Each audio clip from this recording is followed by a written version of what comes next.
안녕하세요. 같이 영화 보는 남자 엉준입니다. 행정안전부가 주최하고 MBC의 실패박람회가 함께하는 리버스 영화상, 저 엉준이 맡은 독립영화상 후보 부문을 소개해드릴 예정인데요. 많은 관객들이 보지는 못했으나 많은 관객들이 봤으면 하는 영화, 이른바 조개구이 먹다 나온 진주같은 독립영화, 그 4편의 후보들을 소개합니다. 영상을 다 보신 후 여러분들도 투표에 참여해주세요. 폐기 처분될 위기에 처한 대풍고 레슬링부, 그곳에 남아있는 유일한 레슬링 부원은 춘길입니다. 믿기 어려우시겠지만 지금 보시는 이분이 고등학생 맞습니다.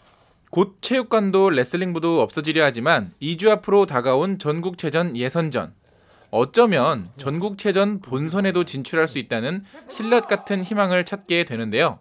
춘길은 친구인 진건과 혁준을 레슬링 부원으로 데려옵니다.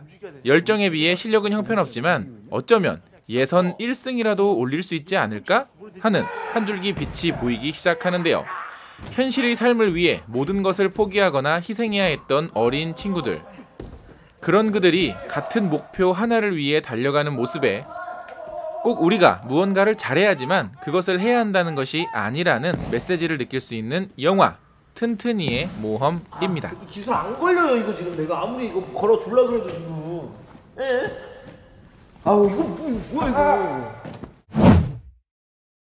추석 때 내려가지 않아서 행복한 며느리, 추석 때 며느리가 내려오지 않아 슬픈 시어머니, 결국 협상하기 위해 만났지만 타결되고 맙니다. 결국 명절에도 제사에도 며느리는 참석하지 않았죠. 명절에도 가지 않았다. 제사에도 참석하지 않았다. 이런 며느리를 B급 며느리라고 부르는데 시어머니는 인정하지 않습니다. 뭐 B급 며느리 같은 소리 하고 있어. F급이라 그래. 뭐 B급이나 돼? 그런데 이런 갈등 어디서 많이 본 이야기 같지 않으세요? 맞습니다.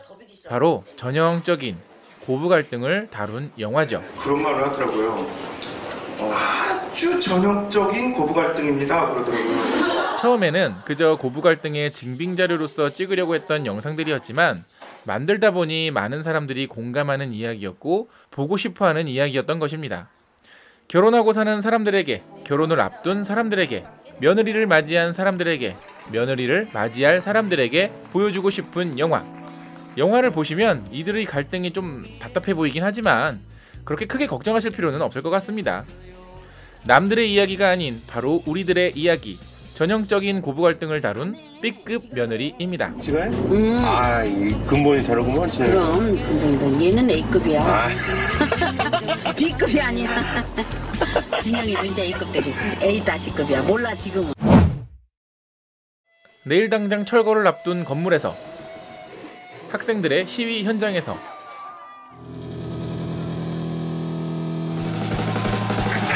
재개발 반대 시위 현장에서 거친 가사를 가감없이 불러대는 밴드. 가사를 알아듣기 어려울 정도로 목소리를 긁어대지만 그들이 보여주는 열정에 청중도 같이 열광합니다.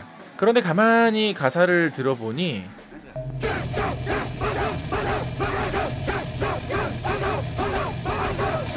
네, 여러분 놀라지 마십시오.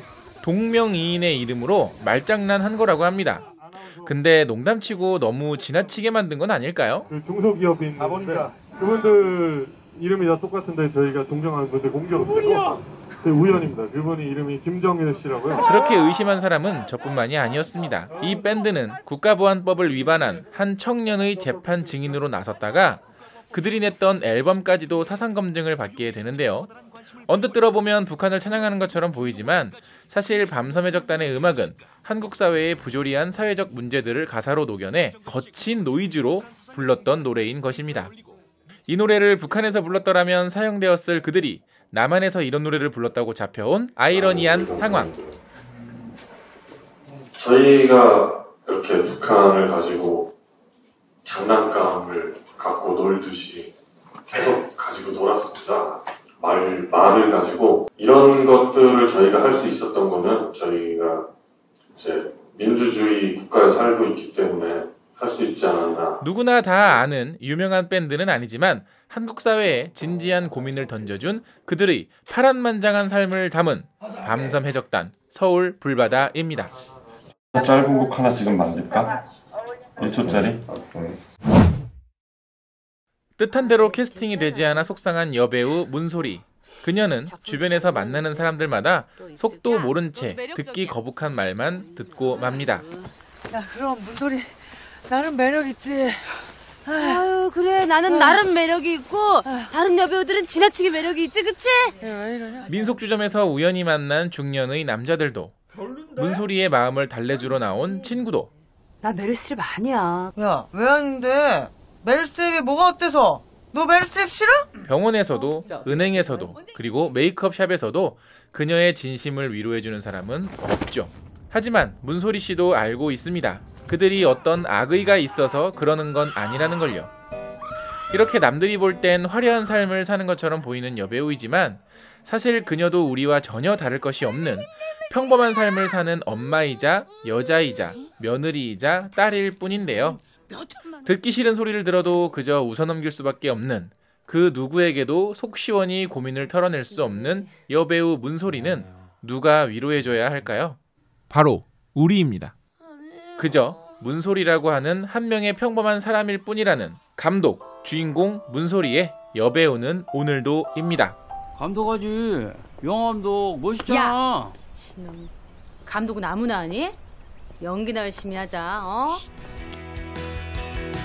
네, 잘 보셨나요? 제가 소개해드린 4편의 후보작들 중 과연 조개구이 먹다 나온 진주 같은 영화상을 수상하는 영화는 누가 될까요? 궁금하신 분들은 9월 16일 오후 5시 광화문 광장에서 직접 확인하실 수 있습니다. 저 엉준을 비롯해 저 때문에 유튜브를 시작한 거의 없다 리드무비, 그리고 고목님까지 직접 만나실 수 있는 리버스 영화상. 자세한 내용은 2018 실패박람회 홈페이지를 확인해주세요. 그럼 저는 9월 16일 광화문에서 뵙겠습니다. 안녕. 전 빨강 도깨비님 보고 싶겠네.